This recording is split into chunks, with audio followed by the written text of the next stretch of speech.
السلام علیکم۔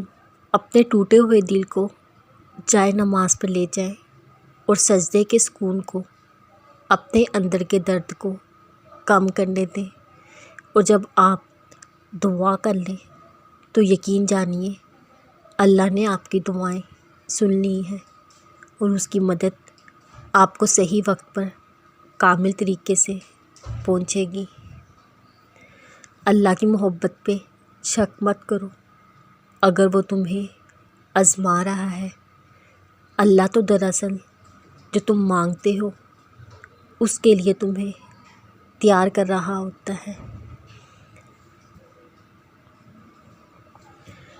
مانگتے رہو اللہ سے جب تک وہ تمہاری ہر دعا پہ کن نہ کہہ دے۔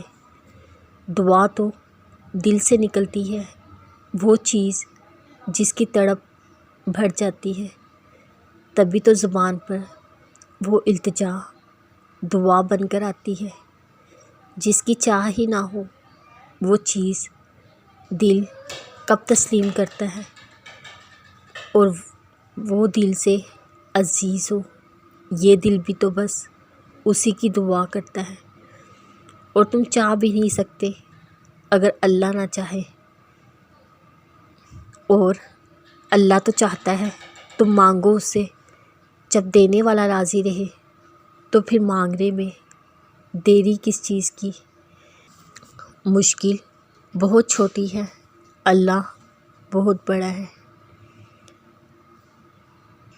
تم بس قبولیت پر یقین رکھو، کیسے ملے گا یہ سوچنا تمہارا کام نہیں۔ جب آپ کوئی فیصلہ نہ کر پائیں، انتظار کریں اللہ کے فیصلے کا۔ وہ آپ کے سامنے سب واضح کرتا جائے گا، گرہیں کھولتا جائے گا، مگر اس سارے عرصے میں آپ کو خاموش رہنا ہے، واویلا نہیں کرنا۔ یہی ہے صبر، خاموشی بھی تو صبر ہے۔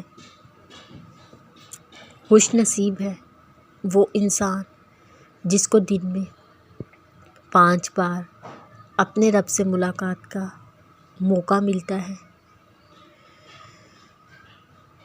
میں نے اپنے نصیب کو پریشان ہونا چھوڑ دیا، کیونکہ میں نے سب کچھ اپنے رب پر چھوڑ دیا۔